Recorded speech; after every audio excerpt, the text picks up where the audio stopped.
Our programs offer many languages. Please visit suprememastertv.com/schedule. The purpose of human life is to serve and to show compassion and the will to help others. The Reverend Dr. Albert Schweitzer. The Reverend Dr. Albert Schweitzer, Vegetarian, The Peaceful Genius, Part 1 of 2.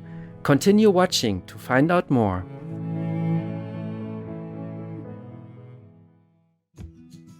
Salut means hello in Alsatian, a Germanic language spoken in Alsace of northeastern France. I am Claude. The peace-loving Alsatian people invite you to join the circle of compassion and spread harmony to every corner of the universe.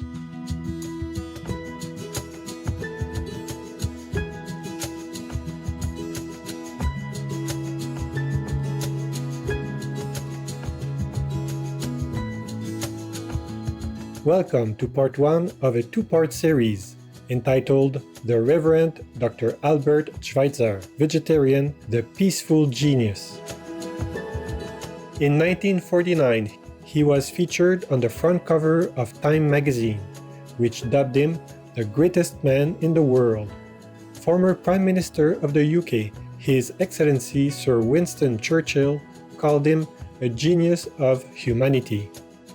In 1952, he won the Nobel Peace Prize. Indeed, the Reverend Dr. Albert Schweitzer was a brilliant polymath whose personal philosophy revolved around what he called reverence for life. A vegetarian, theologian, musician, author, missionary, and medical doctor, he dedicated his life and his remarkable abilities to serve those in need and to speak up for peace.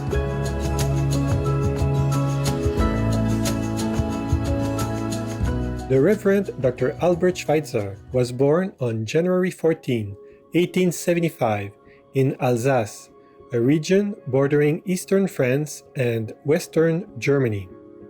His family valued intellect, and many of his relatives had attained scholarly success in such fields as religion, music, and education. His father and maternal grandfather were Lutheran pastors, and both his grandfathers were gifted organists. The young Dr. Albert Schweitzer realized early on that, being from a family of higher status, he was better off than many other children. He felt fortunate and humbled to attend a village school, where his classmates proved to be very bright despite their less privileged backgrounds. At the age of 9, he started walking the 3.2 kilometers to school on his own.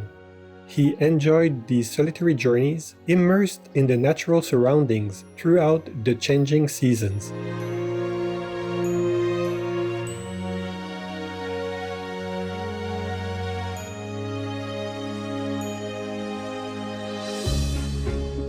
Little Dr. Schweitzer was eager to learn more about Lord Jesus Christ and asked to read the New Testament when he was just 8 years old. Having observed the struggle for existence and the abuse of helpless animals by negligent humans, he was deeply touched by the commandment, "Thou shalt not kill." At night, he would pray, Lieber Gott, schütze und segne alles, was Odem hat. Bewahre es vor allem Übel und lass es ruhig schlafen.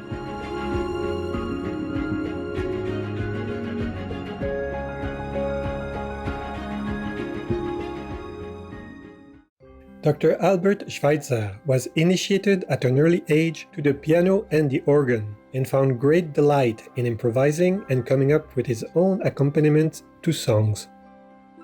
He was only 9 when he first performed at his father's church. From 1885 to 1893, he studied with master organist Eugene Munch during his secondary education at the Mulhouse. Under his tutelage, the teenage Dr. Schweitzer was inspired to work hard to improve his craft and fell in love with the works of musical greats like Johann Sebastian Bach and Richard Wagner. Dr. Albert Schweitzer was ever grateful to be blessed with such a happy and healthy youth and knew that he should not take it for granted. as he wrote in Memoirs of Childhood and Youth. Aus dem tiefen Glücksgefühl erwuchs mir nach und nach das Verständnis für das Wort Jesu, dass wir unser Leben nicht für uns behalten dürfen. Wer viel Schönes im Leben erhalten hat, muss entsprechend viel dafür hingeben. When he was 21, Dr. Schweitzer resolved to devote his life to preaching, science, and music until the age of 30. He would take this time to accomplish what he hoped to in these fields while learning how he could be of service to others. In the next years, he pursued studies of theology, philosophy, and music theory in Paris and Strasbourg, France, as well as in Berlin, Germany. In Paris, Dr. Albert Schweitzer was tutored by the famous organist and composer Charles-Marie Widder, who helped him advance from being a gifted organist to a celebrated organ scholar. Like Dr. Schweitzer, Charles-Marie Widder also regarded the organ as not just a musical instrument, but as a means to reach the eternal. They also shared great respect for the works of Johann Sebastian Bach, whose music Dr. Schweitzer described as an act of worship. The two would grow into lifelong friends. Dr. Albert Schweitzer continued training and would become one of the world's most famous concert organists, performing internationally with some of his organ playing being recorded. His musical talent earned him money to pursue his studies and, later on, his life's dream.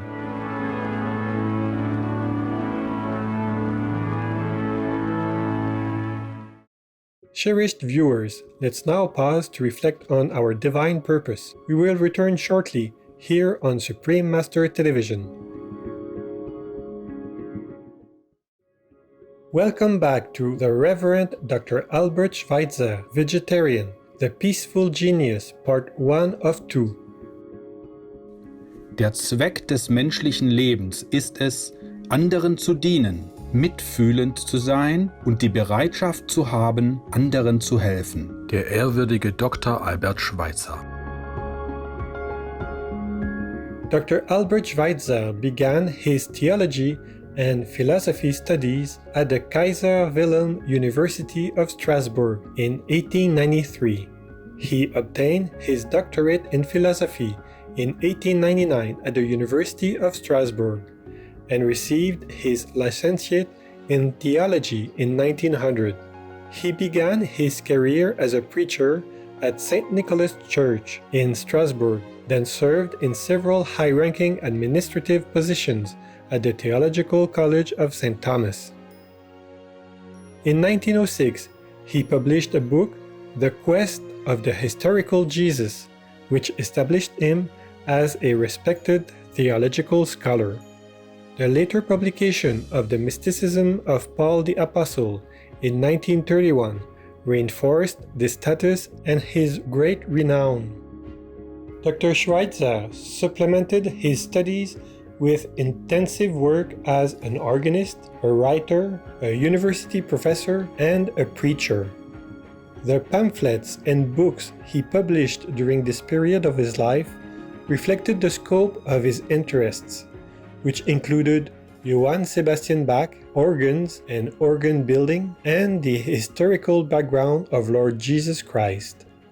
Underlying these subjects was a common thread which Dr. Albert Schweitzer called the everlasting struggle for truth. In 1904, the Reverend Dr. Albert Schweitzer read an article published by the Paris Missionary Society appealing for urgent medical help in Gabon to treat illnesses such as leprosy and sleeping sickness. When he turned 30 in 1905, the Reverend Dr. Albert Schweitzer decided to fulfill his promise of devoting his life to serving others by helping the needy in Africa. He wished to compensate for the ills that foreigners and colonists had committed on that continent and to set a better example. As he once said, Ein Vorbild zu sein ist nicht das Wichtigste, um andere zu beeinflussen, es ist das Einzige, was zählt. In preparation, Dr. Albert Schweitzer enrolled in medical school, specializing in tropical medicine and surgery. He earned his medical degree in 1913.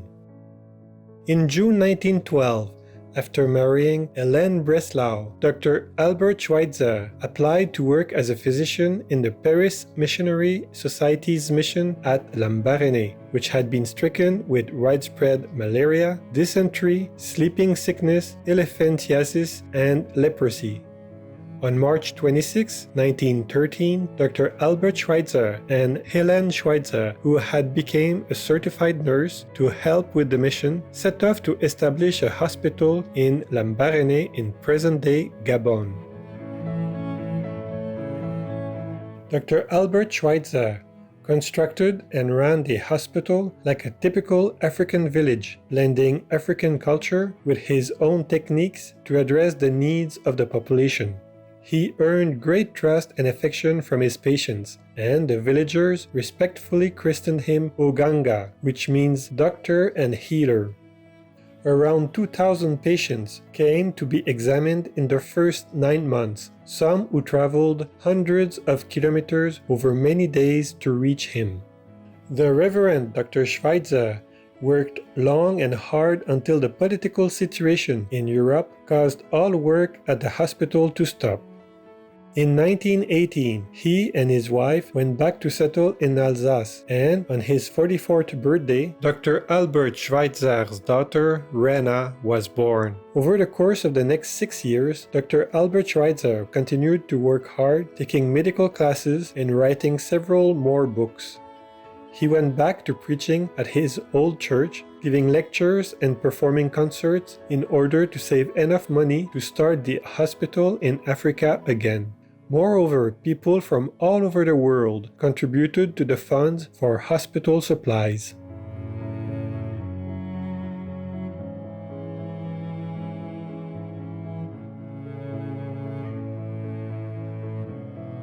It's time to close today's program, so let's enjoy this precious recording of Dr. Albert Schweitzer practicing back at his pedal piano in Lambaréné with his cat.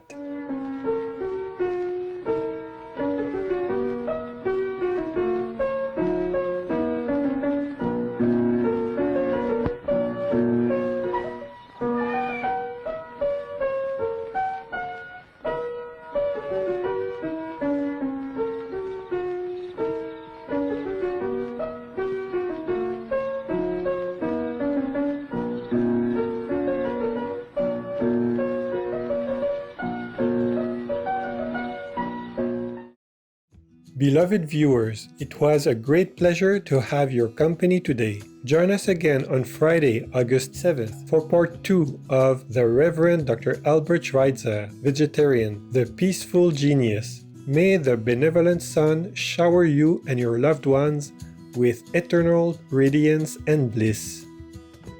Our programs offer many languages. Please visit suprememastertv.com/schedule and suprememastertv.com/MOS. Nos programmes offrent plusieurs langues. Veuillez visiter suprememastertv.com/schedule et suprememastertv.com/MOS.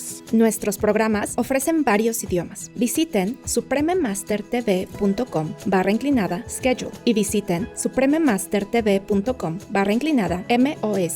మా కార్యక్రమాలు అందజేస్తున్నాయి అనేక భాషలలో. దయచేసి చూడండి suprememastertv.com/schedule మరియు suprememastertv.com/MOS.